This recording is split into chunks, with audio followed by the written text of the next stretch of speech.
Subhanaka la ilma lana illa ma 'allamtana innaka antal alimul hakim. Wa la haula wa la quwwata illa billahil aliyyil 'azim. Rabbi shrah li sadri wa yassir li amri wahlul 'uqdatam min lisani yafqahu qawli, amma ba'd. Hadratan mukarramin wal muhtaramin yang sama-sama kita muliakan kepada para alim ulama, tuan-tuan guru beserta para asatidz dan asatidzah yang hadir maupun yang berada di sekitar lingkungan Masjid Al-Amin yang penuh dengan keberkahan ini.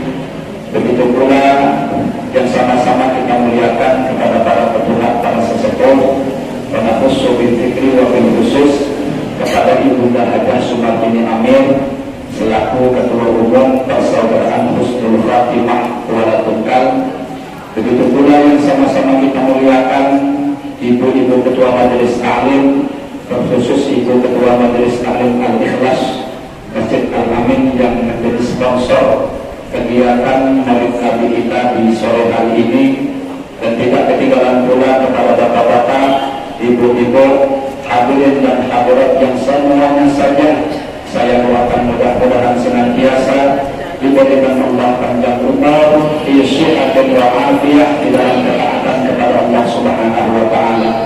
Allah mudahkan seluruh urusan-urusannya, Allah kabulkan segala hajat baiknya, Allah lancarkan rezekinya yang halal dan thayyiban, Allah istiqamahkan menapak di jalan yang diridhoi oleh Allah dan Rasulnya, dan mudah-mudahan semuanya beserta seluruh keluarga senantiasa dilimpahkan Allah keberkahan hidup lahir batin dunia dan akhirat. Amin ya rabbal alamin. Bapak-bapak, ibu-ibu, hadirin dan hadirat rahimakumullah. Bersyukur kita kepada Allah Subhanahu wa Ta'ala yang alhamdulillah senantiasa melimpahkan rahmat, taufik, hidayah dan inayahnya kepada kita semua, sehingga kembali kita diizinkan oleh Allah Subhanahu wa Ta'ala untuk berkumpul, bertatap muka, bermuajah di salah satu rumahnya yang mulia, yaitu Masjid Al-Amin ini. Tidak lain dan tidak bukan kita berkumpul adalah dalam rangka untuk memperingati hari kelahiran junjungan kita Nabi besar Muhammad sallallahu alaihi wasallam. Mudah-mudahan dengan peringatan Maulid Nabi yang kita selenggarakan di hari ini nantinya akan banyak sekali membawa manfaat untuk kehidupan kita di dunia wa dunia wal akhirat. Amin ya rabbal alamin. Kemudian salawat dan salam Allah mudah-mudahan senantiasa terhaturkan keharibaan junjungan kita Rasulullah sallallahu alaihi wasallam, junjungan kita yang sangat kita harapkan syafaatnya di yaumil qiyamah nanti. Mudah-mudahan kita semua yang hadir di sini kelak akan mendapatkan syafaat dari beliau dan berkumpul bersama-sama dengan beliau di dalam surga. Amin ya rabbal alamin. Bapak-bapak, ibu-ibu, hadirin dan hadirat rahimakumullah. Di kesempatan ini saya hanya ingin mengajak kepada semuanya untuk merenungi sebuah nasihat dari para alim ulama kita berkaitan dengan perjalanan kehidupan kita.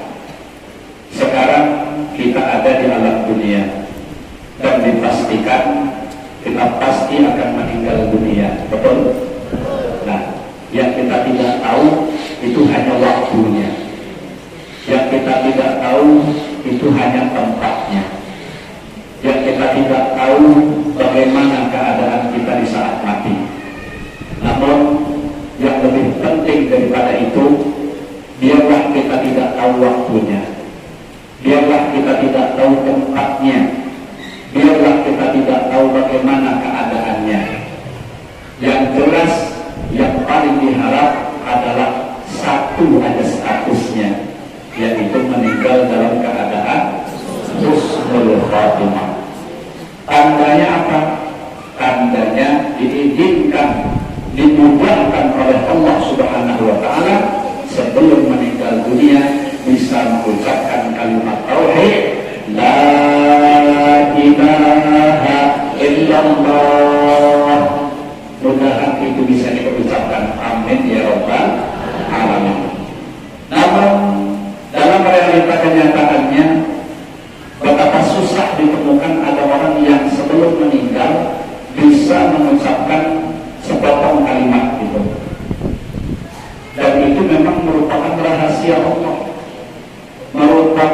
anugerah Allah apabila seorang hamba itu diizinkan bisa mengucapkannya.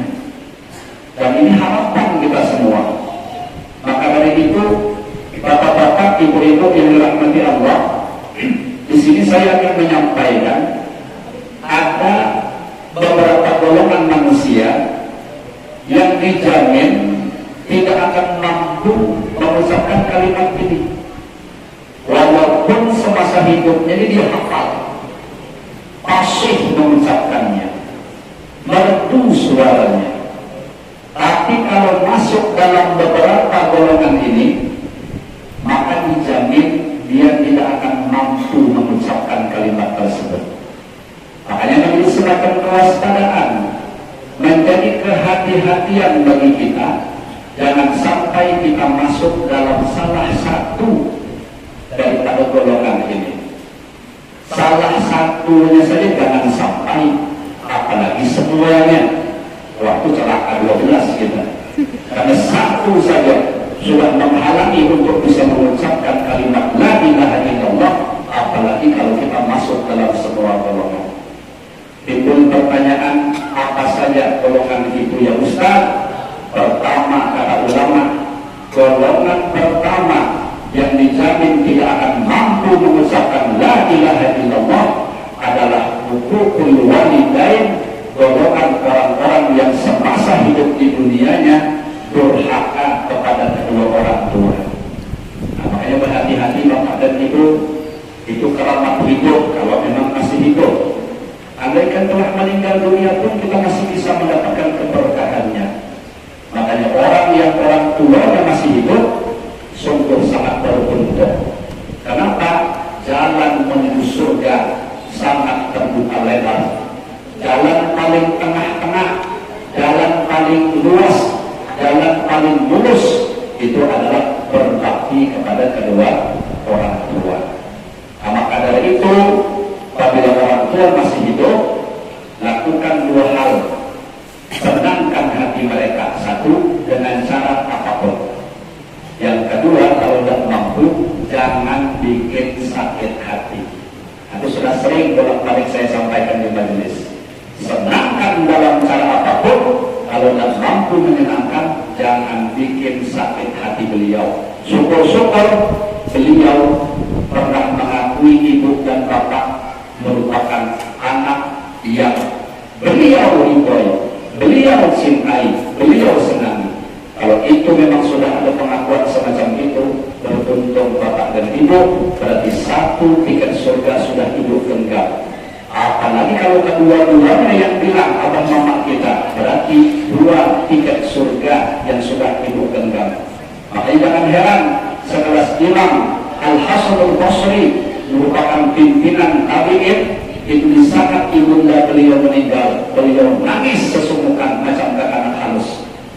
Sehingga murid beliau itu bingung menyaksikan Imam Hasan Al-Basri menangis sesungguhkan, seakan-akan seperti orang yang tidak terima dengan musibah kewafatan ibu beliau.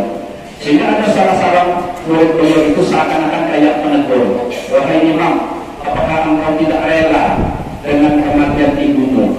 Padahal kalau di pengajian engkau biasa paling hebat menasihati kami supaya kami disuruh bersabar, supaya kami disuruh ridho dengan keputusan takdir Allah. Namun kenapa engkau sendiri di saat ibunda meninggal engkau malah menangis? Jadi apa jawaban Imam Hasan Al-Basri? Kata beliau, aku menangisi kewafatan ibuku ini bukan karena aku tak terima dengan takdir Allah. Bukan itu yang menyebabkan aku menangis. Aku menangis ini karena dengan kematian ibuku ini salah satu tiket surga aku hilang. Kalau beliau masih hidup, aku masih bisa mengupayakan berbagai macam cara supaya beliau itu senang, supaya beliau itu bahagia. Nah, kesempatan itu sudah tertutup dengan wafatnya beliau. Jadi itu yang ku tangisi, sudah tidak ada lagi bahagia aku di situ. Tapi kita tentu berbaik sangka, insya Allah di saat ibunda beliau masih hidup, mati-matian beliau mengusahakan untuk membahagiakan hati ibundanya. Yakin saya, siapa yang tidak mengenal Al-Imam Hasanul Basri Basri. Di sini cuma mengajarkan bahwa betapa ruginya orang yang orang tuanya masih hidup namun tidak memanfaatkan momen hidupnya itu, tidak mempedulikan, tidak menggubris, tidak pernah memperhatikan keadaan orang tua. Rugi, sungguh rugi. Apalagi sampai durhaka, sebagaimana pembahasan kita, lebih celaka lagi. Coba ibu dan bapak buka salah satu kitab karangan Guru Wahid, namanya Mengenal Al-Asmaul Husna, pas bintangan bagian pembahasan nama Allah yang ketiga. Nama Allah yang ketiga apa? Nama Allah yang ketiga apa? Ar-Rahim. Pertama Allah, yang kedua Ar-Rahman, yang ketiga Ar-Rahim. Di situ ada satu cerita seorang sahabat Rasulullah, anak atau bahasa kita di sini paham ya. Sakaratul maut, mau meninggal, ditalkin zikir. Namanya orang Batak ditalkin disuruh mengucapkan la ilaha illallah. Sahabat ini tidak bisa mengucapkannya. Asal mau mengucapkan la ilaha illallah macam kesenggak di kerongkongan. Akhirnya apa yang terjadi? Diundang junjungan kita Rasulullah Sallallahu Alaihi Wasallam. Datang tanggung bukan kelas ustaz lagi, bukan kelas kiai, bukan kelas tuan guru, langsung Sayyidul Anbiya wal Mursalin. Junjungan kita Rasulullah Sallallahu Alaihi Wasallam yang dipinta datang ke tempat itu. Dipinta beliau yang mentalkin apa yang terjadi. Ditalkin Rasulullah Sallallahu Alaihi Wasallam, sahabat ini masih belum mampu mengucapkan la ilaha illallah. Setelah Rasulullah yang datang tidak mampu mengucapkan la ilaha illallah. Heran Rasulullah melihat kejadian itu. Akhirnya Rasulullah bertanya kepada keluarganya, ini dia ini kesana hari-harinya sembahyang enggak? Sembahyang ya Rasulullah. Puasa, ditanya berbagai amalan, semua dikerjakan. Sekali pas pintaan pertanyaan, dia punya orang tua tak? Punya mama? Punya ya Rasulullah. Macam mana hubungannya dengan mamanya? Bagus apa buruk? Nah, di sini keluarga terpaksa berungkap. Mohon maaf ya Rasulullah, dia punya hubungan yang buruk dengan mamanya. Nah, kata Rasulullah, kayaknya ini nih penyebab dia tidak bisa mengucapkan la ilaha illallah. Mamanya masih hidup ya? Masih hidup. Bisa tak kata Rasulullah kita minta mamanya datang ke sini? Akhirnya didatangkan mamanya. Apa yang terjadi? Setelah ibundanya datang, langsung Rasulullah bertanya kepada mamanya, wahai ibu, betul ya anak pian? Betul ya Rasulullah? Bagaimana keadaan pian hati pian dengan anak pian nih? Aduh ya Rasulullah, aku sarik sama dia, aku marah sama dia.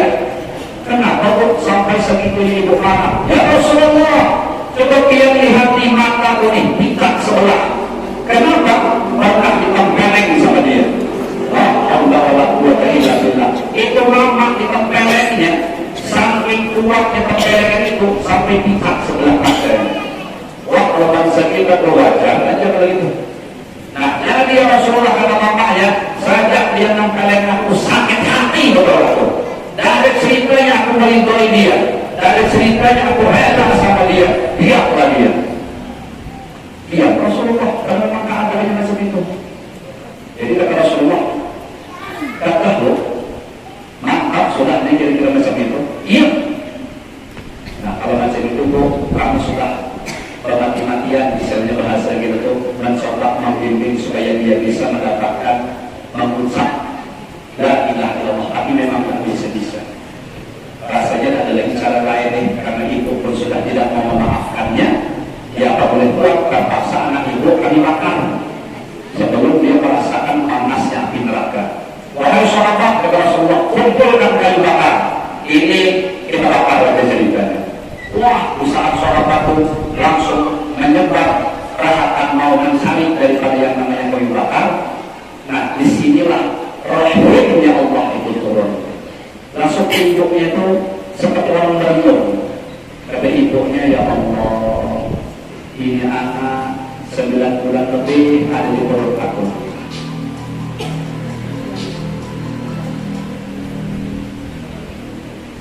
bulan-bulan kebawa kemana-mana dengan buyut. Aku melahirkan dia, taruhannya nyawa, nyusui dia 2 tahun, belum lagi membesarkan, mendidik segala macam. Tidak tahu lagi pengorbanan yang dikeluarkan, entah waktu, entah duit, entah tenaga, segala macam. Namun ternyata ya Allah, ujung-ujungnya dia cuma mau dibakar. Seakan-akan kalau macam itu sia-sia pengorbanan aku selama ini.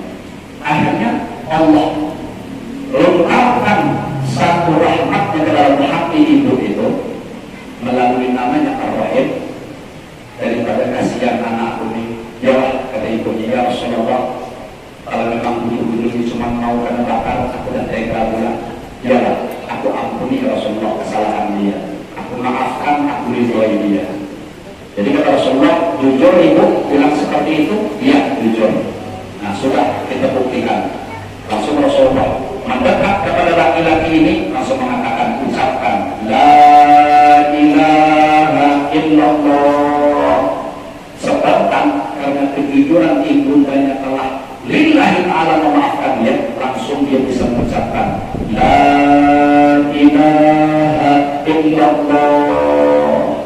Habis mengucapkan, meninggal dunia dalam keadaan husnul khatimah. Nah itu pengaruh apa seperti itu? Pengaruh keridhaan ibu bapak, pengaruh keridhaan mama kita. Makanya itu yang diincar. Kali-kali aja ibu di sini berpikir, itu kan ustaz orang tuanya masih hidup. Nah kalau kami orang tuanya sudah meninggal, bagaimana? Nah maka kata ulama, dan sering juga saya ulang-ulang di majelis, usahakan lakukan beberapa hal. Jadi itu sering-sering mendoakan beliau yang baik-baik. Ya, apa yang baik-baik? Banyak. Mudah-mudahan amalan-amalan beliau diterima Allah. Mudah-mudahan kubur beliau dijadikan Allah seperti taman-taman surga, diluaskan, dipenuhi dengan kenikmatan, diterangi dengan cahaya. Nah, itu doa yang baik. Doakan juga supaya selalu mendapatkan ampunan, terutama setelah habis sholat 5 waktu. Bahkan bukan hanya sholat 5 waktu, setiap ibu berkesempatan doa, Allah lintaskan dalam hati aku, kok pengen berdoa nih. Nah, dahulukan berdoa itu untuk memintakan ampun buat almarhumah bapak sama mama kita. Setelah itu ibu kandakan, baru mintalah sesuai apa yang menjadi hajat ibu. Entah urusan agama, entah urusan dunia dan akhirat. Dahulukan kata ulama, memintakan ampun buat almarhumah. Dan yang ketiga ada Imam Haddad, kalau bisa bersedekahlah yang pahalanya dihadiahkan kepada almarhumah. Makanya sampai ada ulama yang mengatakan kita hadir ke acara Maulid Nabi seperti yang kita hadiri di sore hari ini termasuk bahagian daripada bakti kepada kedua orang tua. Kenapa? Karena seluruh amal-amal kita sebagai anak yang masih hidup ini akan selalu dilaporkan kepada almarhumah abah sama mama yang ada di alam kubur. Dan insya Allah ketika hal ini dilaporkan, kita hadir di sini, baca maulid, dengarkan pembacaan ayat suci Al-Quran, dengarkan ceramah. Yang terpenting adalah kita tadi melaksanakan kewajiban kita, yaitu sholat fardu asar berjamaah. Kalau ini dilaporkan kepada almarhumah sama mama, insya Allah ini akan membahagiakan beliau. Dan mudah-mudahan seberapa yang hadir di sini tercatat sebagai anak-anak yang berbakti kepada kedua orang tua. Amin ya rabbal alamin. Satu. Yang kedua, golongan yang dijamin tidak akan mampu mengucapkan la ilaha illallah di saat meninggal dunia adalah akilur riba, orang yang suka memakan riba dalam kehidupan sehari-hari. Jadi itu hati-hati berbisnis dengan yang mengandung unsur riba. Yang paling masyhur contohnya itu adalah menghutangi dengan cara berbunga. Nah, itu paling masyhurnya contoh riba. Pokoknya kita belajar fikih dengan guru-guru kita, maka tanyakan hal-hal yang berkaitan dengan riba, sehingga menjadi semacam kewaspadaan. Jangan sampai dalam kehidupan sehari-hari ini kita berbisnis dengan sangat menguntungkan, banyak pemasukan, rupanya karena ketidaktahuan kita, karena kebodohan kita, rupanya bisnis kita mengandung riba. Kalau sudah tahu seperti itu, cepat lepaskan, cepat tinggalkan, beralih dengan bisnis yang betul-betul menghasilkan hasil yang halal dan tayyiban. Makanya ibu ingatkan, kalau ibu masih hafal doa saya di pertama kali sebelum ceramah, salah satunya saya doakan bapak dan ibu supaya mendapatkan rezeki yang halal dan tayyiban. Dan itu sangat luar biasa efeknya. Yang jelas efeknya adalah menjadikan kita rajin beribadah dan menjadikan ibadah yang kita kerjakan diterima Allah. Soalnya kalau hasilnya kita makan itu haram, dipastikan kita tuh jadi pemulir beribadah. Karena orang yang kemakan barang haram itu hampir dipastikan pemulir beribadah. Andaikan dia bisa pun melakukan ibadah, maka ibadahnya pun tidak akan diterima oleh Allah Subhanahu wa Ta'ala. Makanya yang ada itu rugi. Jadi minta kepada Allah supaya Allah berikan kita rezeki yang halal dan tayyiban. Macam mana caranya? Kita tidak tahu. Makanya kita serahkan bulan-bulan kepada Allah Subhanahu wa Ta'ala. 17 kali sehari semalam, sekurang-kurangnya kita minta supaya Allah memberikan kita petunjuk jalan yang lurus melalui pembacaan suratul Fatihah pada ayat ihdinas shiratal mustaqim. Ya Allah, tunjukkan kami jalan yang lurus, termasuk jalan yang lurus, jalan cara mendapatkan rezeki yang halal dan tayyiban. Entah macam mana caranya, terserah Allah Subhanahu wa Ta'ala. Yang penting kita minta. Kalau tidak, berhati-hati. Saya pernah mendapatkan sebuah cerita, saya lihat itu di Facebook. Jadi kayak semacam kisah nyata. Jadi ada cerita dari seorang keluarga. Apa ceritanya itu? Kalau tidak salah kejadian ini di Jakarta. Ya, dia itu bekerja di sebuah pekerjaan yang memang urusannya berhubungan dengan urusan riba. Cuma anehnya rajin peribadatan. Sholat lima waktu dijaga berjamaah, bahkan ditambahi pakai duha, malam pula ditambah pakai tahajud, ngaji Quran rajin, sedekah rajin. Wah, kalau penilaian kita sore sudah jelas ini, ahli surga jelasnya. Sekali apa yang terjadi? Mati orang. Akhirnya dikuburkan di pagi hari. Rupanya kalau di kota itu kuburan ini beli statusnya. Ya, lahan itu dibeli. Jadi rupanya pas kuburkan sholat pagi, sore harinya ada orang yang komplain. Kenapa dikuburkan di situ? Rupanya si bapak yang meninggal tadi salah masuk kuburan. Kuburan itu sudah punya orang lain. Makanya kalau bapak-bapak itu jangan heran kuburan itu beli. Ya, bayar. Salah masuk lubang rupanya. Yang ampunnya itu protes. Jadi minta, karena ini sudah kami beli, tolong yang ada dipindahkan. Ibu udah pulang memang hak orang.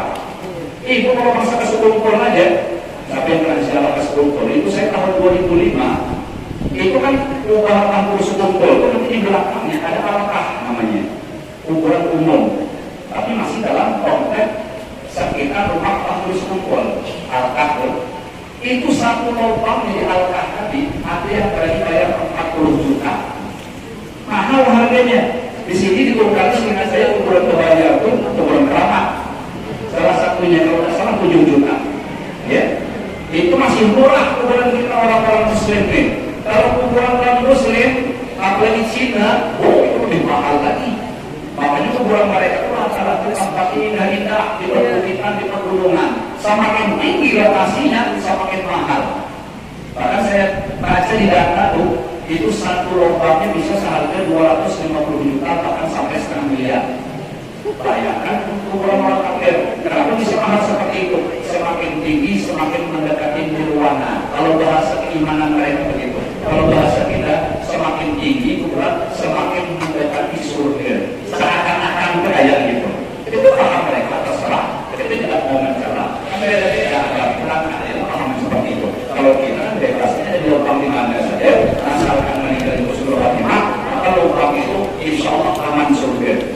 Walaupun kuburan ini keramik, ya, mahal keramiknya, dalamnya lengkap fasilitasnya, ada AC, ada ranjang, ada TV, umpamanya ada mobil, ada orang berenang.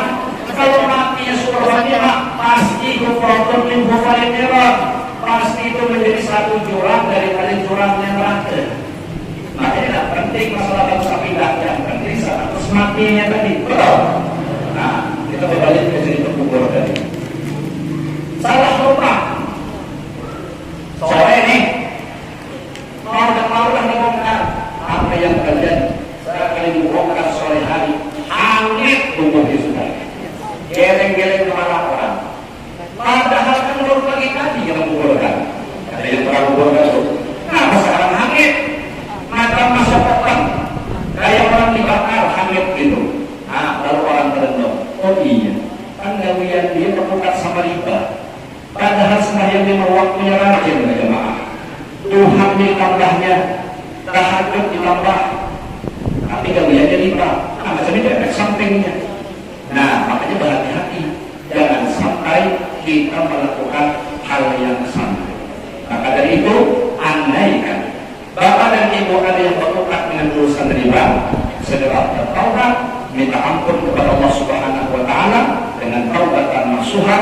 Insyaallah bihaulillah wa quwwatih, selama matahari belum terbit dari sebelah barat, selama nyawa masih belum sampai di warqah atau di hulqum di tenggorokan, maka pintu taubat bagi kita masih sangat terbuka lebar.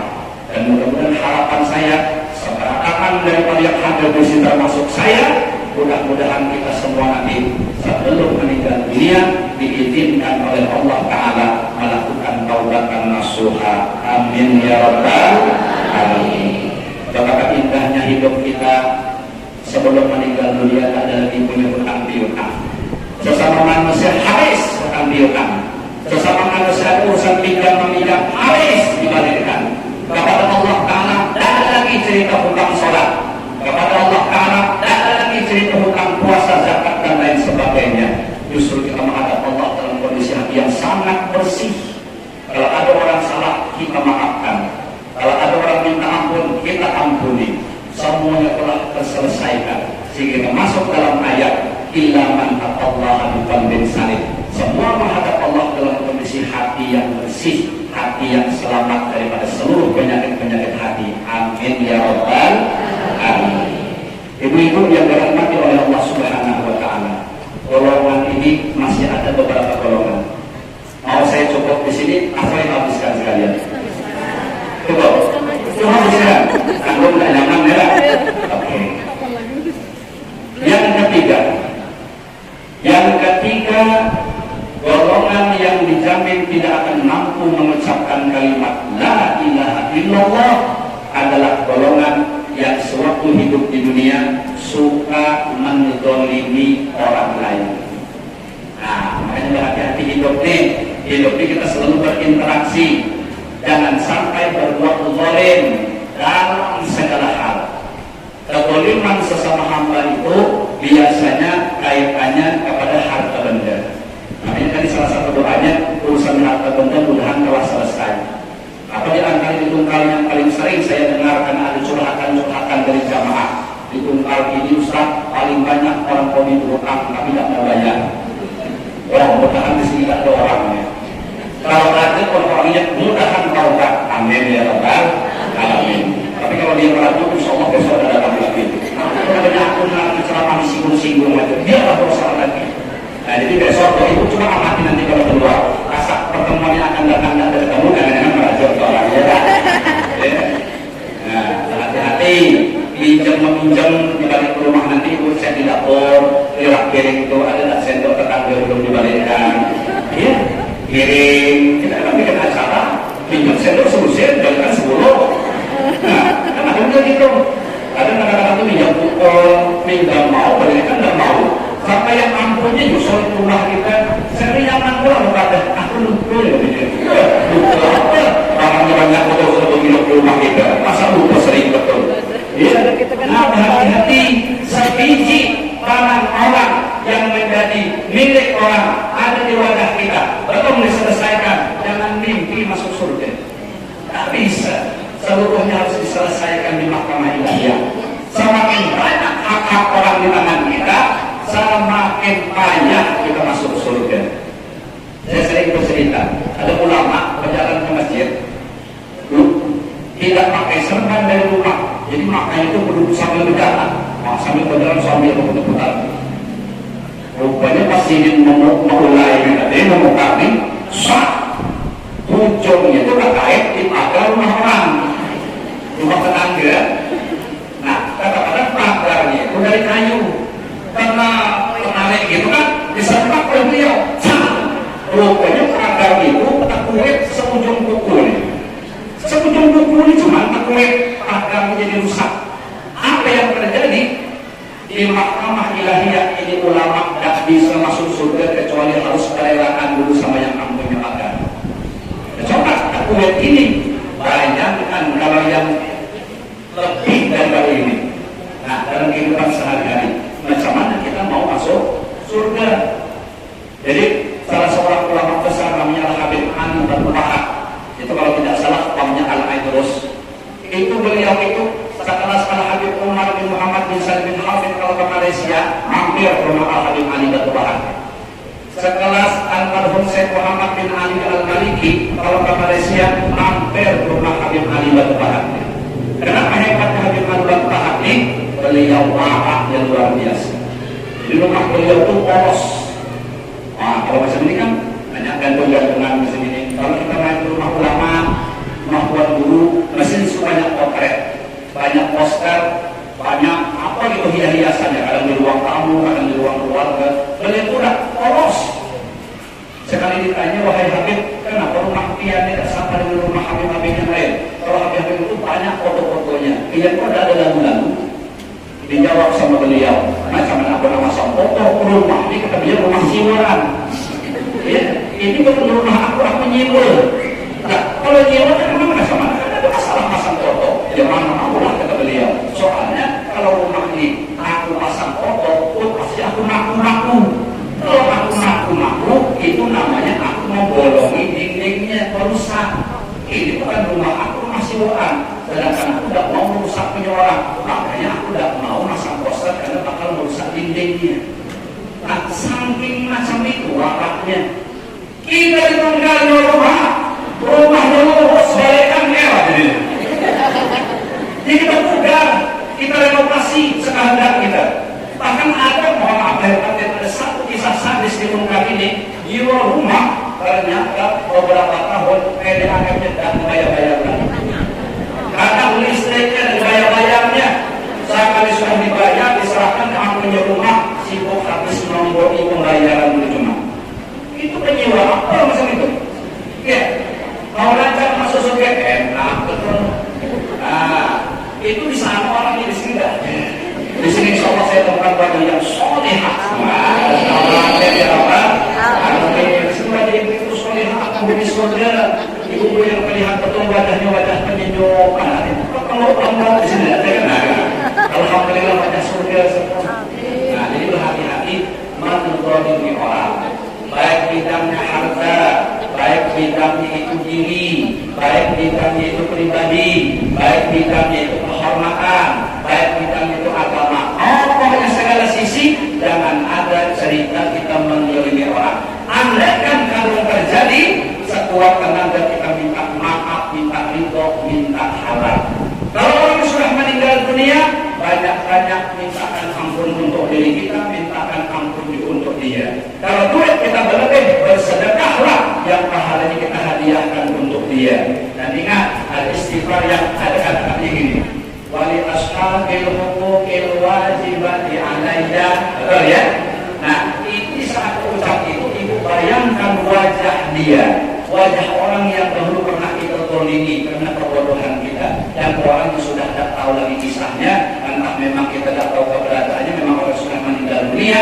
Di saat baca itu tadi, mintakan ampunan kepada Allah untuk dia. Mudah-mudahan hatinya di mahkamah ilahiyah Allah buka, sehingga pas disidang di hadapan Allah, orang itu berkenan memaafkan kesalahan kita. Di sini Pak, bisa. Berapa yang dijelaskan? Berapa? 3. Coba cek ingat-ingat yang pertama apa? Kalau yang dapat ingat pasti, tapi yang tidak dapat masih.